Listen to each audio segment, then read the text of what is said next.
Investigation হচ্ছে একজন শুটারকে identify করা হয়েছে, আর বাকি যারা শুটার ছিল প্রত্যেকে আমরা আইডেন্টিফাই করার চেষ্টা করেছি।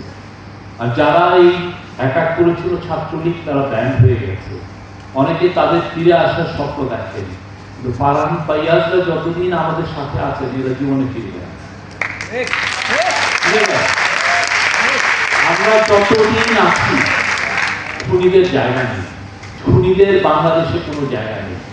কি ভয়াবহ যে তার লাশ নিয়ে যাচ্ছেন ফ্যামিলি, সেই অ্যাম্বুলেন্সের পর্যন্ত অ্যাটাক করেছে। কি ভয়াবহ! আবার গল্পে তাদের অহংকার নিয়ে এখনো তারা কথা বলার চেষ্টা করে।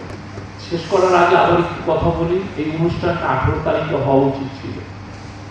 আমি প্রিন্সিপালকে বলেছিলাম, উনি বললেন যে স্কুলের ইন্টারমিডিয়েট পরীক্ষা হচ্ছে, বাট আমরা যেন নেক্সট ইয়ার থেকে এই অনুষ্ঠানটা 18 তারিখে হয়।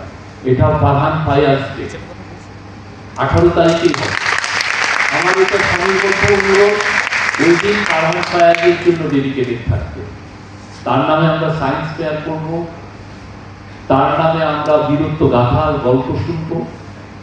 সে সায়েন্টিস্ট হতে চেয়েছিল, তো ওর নামে আমাদের উচিত সায়েন্স ফেয়ার করা স্টুডেন্টদেরকে নিয়ে।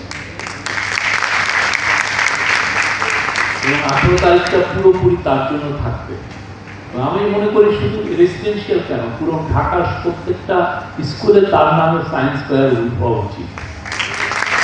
আমি এখানে এসেছি অ্যাজ এ প্রেস সচিব হিসেবে না, আমি এসেছি আপনাদের একজন, এবং আমি জুলাইয়ের একজন সহযোদ্ধা হিসেবে।